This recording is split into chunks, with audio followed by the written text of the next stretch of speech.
पितृपक्ष के इन 15 दिनों में अगर आपने जरा सी भी गलती कर दी तो उसकी मार सिर्फ तुम पर ही नहीं बल्कि तुम्हारे पूरे परिवार पे पड़ेगी। हाँ, अगर इन दिनों में तुलसी के पौधे में जल चढ़ाया तो इसका नतीजा बहुत ही ज्यादा भयंकर हो सकता है कि तुम्हारा पति सड़क पर आ सकता है और घर पर मुसीबतों का पहाड़ टूट पड़ेगा।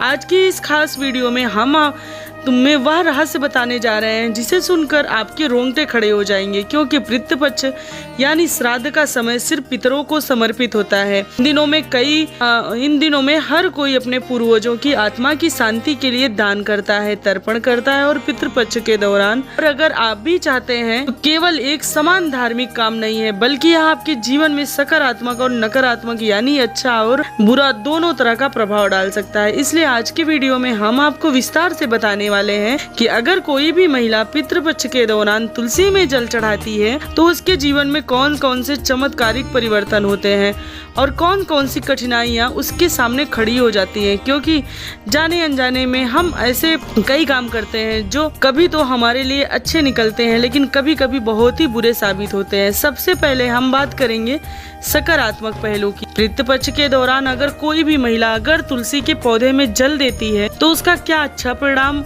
उसकी जिंदगी में आ सकता है। बहुत ध्यान से हमारी बात को सुनिएगा। जब आप इस वीडियो को अंत तक देखेंगे तो आपके मन में बहुत सारे सवालों के जवाब मिल जाएंगे। और एक बात तो तय है कि जाते जाते पितृपक्ष के बाद आपके पितृ आपको आशीर्वाद देकर जाएंगे। बस इस वीडियो को अंत तक देख लेना। तुलसी को हमारे धर्म में माता का स्थान दिया गया है और पितृपक्ष के दिनों में तुलसी पर जल अर्पण करने से पितरों की आत्मा की शांति मिलती है। जब औरत तुलसी पर जल चढ़ाती है तो घर के वातावरण में एक दिव्य कंपन उत्पन्न होता है जो नकारात्मक शक्तियों को दूर कर देता है। जैसे कि सुबह सुबह स्नान करके जैसे ही तुलसी माता में जल अर्पित करती है वैसे ही घर में सकारात्मक आवृत्ति का कंपन शुरू हो जाता है। चारों ओर सकारात्मक छाने लगती है, जिससे बुरी आत्माएं होती हैं वह घर में नकारात्मक साया होता है वह दूर भाग जाता है। और यही कारण है कि जिन घरों में तुलसी होती है उन घर में महिलाएं पितृपक्ष के 15 दिनों में तुलसी पर श्रद्धा से जल चढ़ाती हैं।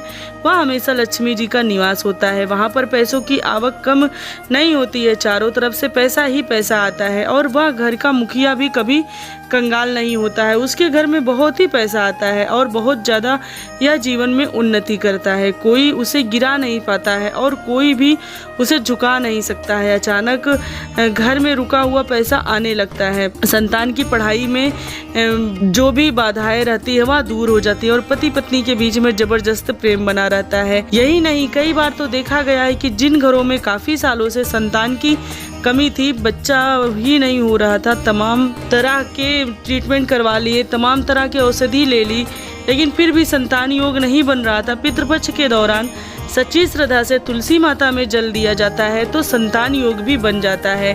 और यही नहीं, तुलसी की पूजा करने से मातृत्व का आशीर्वाद प्राप्त होता है, जिससे कि जल्द ही गोद भर जाती है। लेकिन हर सिक्के के दो पहलू होते हैं।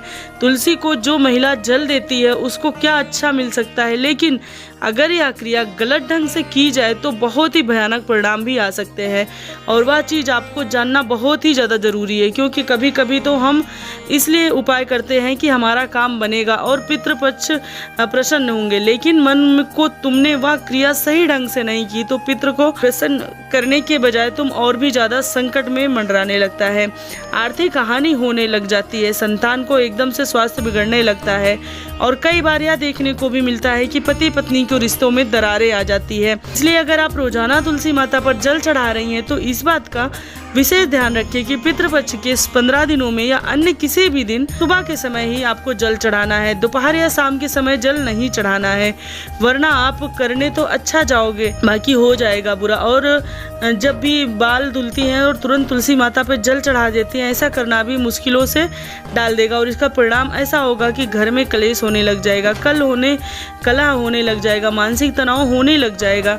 एक और महत्वपूर्ण बात जो हम आपको बहुत ध्यान देने की है, जब पितृपक्ष के दौरान तुलसी में जल चढ़ा रहे हैं तो आपके मन में कई बातें श्रद्धा होनी चाहिए कि अच्छा भाव होना चाहिए। अगर आप एक सामान्य पौधा समझकर अपनी जिम्मेदारी न समझते हुए केवल औपचारिकता के लिए तुलसी पर जल चढ़ाएंगे तो वह आपको शुभ परिणाम नहीं देगा। यह बात आप कान खोलकर सुन लेना। अगर यह बात आपने नहीं समझी तो पितृपक्ष के दौरान भयंकर मुसीबत का सामना करना पड़ सकता है। यह काम बिल्कुल भी नहीं दिखाई कि शौकीन है, उन्हें कहानी बनानी है, स्नैप बनाना है और यही नहीं करने के लिए सब धार्मिक क्रिया करते हैं। तुम्हें ऐसा जरा भी नहीं करना है, वरना जीवन में बिना बुलाए परेशानियां। और पितृपक्ष का महत्व केवल कर्मकांड से ही नहीं होता है बल्कि भावनाओं से जुड़ा होता है। इसलिए अगर तुलसी पर जल चढ़ाते समय मन में करना है और सच्ची श्रद्धा से, आपके पितृ आपसे प्रसन्न जरूर होंगे और उनकी कृपा से आपके परिवार पर स्वास्थ्य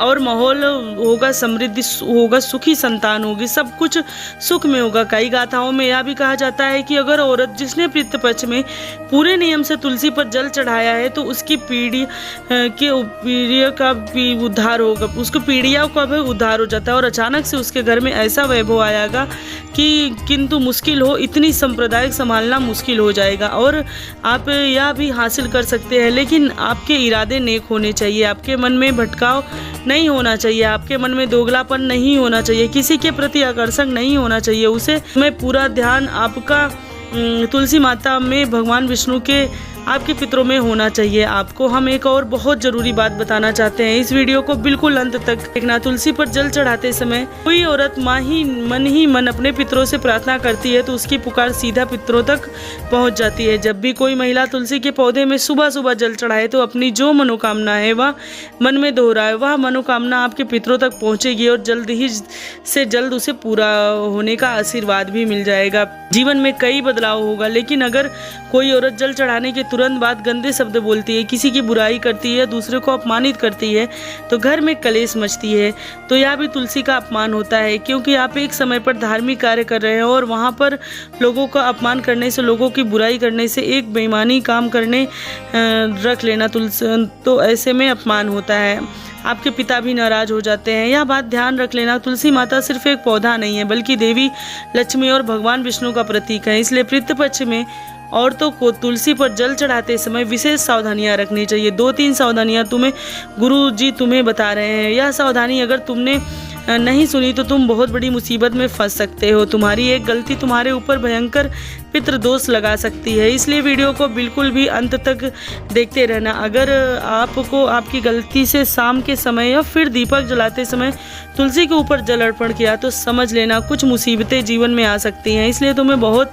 सावधानी से काम लेना है। इस विषय की गहराई को समझना बहुत ही ज़्यादा जरूरी है, क्योंकि यह केवल एक धार्मिक रिवाज नहीं है बल्कि जीवन की दिशा तय करने वाला महत्वपूर्ण फैसला है। क्योंकि आज के दौर में विज्ञान भी मानता है कि तुलसी के पास ऊर्जा होती है और यह ऊर्जा जल के माध्यम से सक्रिय हो जाती है। जब कोई औरत पितृपक्ष में जल चढ़ाती है तो अपने घर में वातावरण को ऊर्जात्मक कंपन से भर देती है। लेकिन वही अगर जल बिना किसी नियम के चढ़ाया जाए तो डाला जाए तो यह ऊर्जा का असर उल्टा कर देती है। यह हम आपको वैज्ञानिक कारण बता रहे हैं कि यह वैज्ञानिक कारण उन लोगों के लिए है जो इस गहराई को समझना चाहते हैं। अब जरा आप खुद विचार करके सोचिए कि हर नियम को बनाया पितृपक्ष में तुलसी की पूजा करना बहुत सकारात्मक परिणाम देता है। परिवार में शांति, रोगों से लड़ने की क्षमता और आपके घर में स्वर्ग बनाना, यह नियम अपनाना है। तो अगर यह नियम टूट जाए तो नर्क का द्वार भी खुल जाएगा। और जागरूक रहना, अपने पितरों को आशीर्वाद लेने के लिए यह सही मार्ग है। पितृपक्ष के 15 दिन जब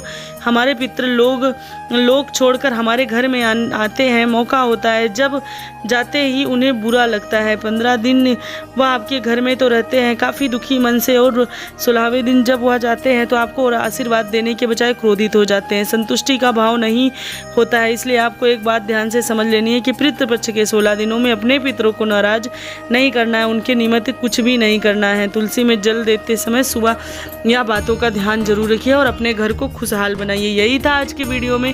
वीडियो जरा से भी पसंद आई हो तो वीडियो को लाइक कर लीजिएगा। सच्ची श्रद्धा से कमेंट में हर हर महादेव जरूर लिखिएगा। मिलते हैं कल एक और नई जानकारी के साथ, नई वीडियो के साथ। तब तक के लिए जय श्री महाकाल, हर हर महादेव।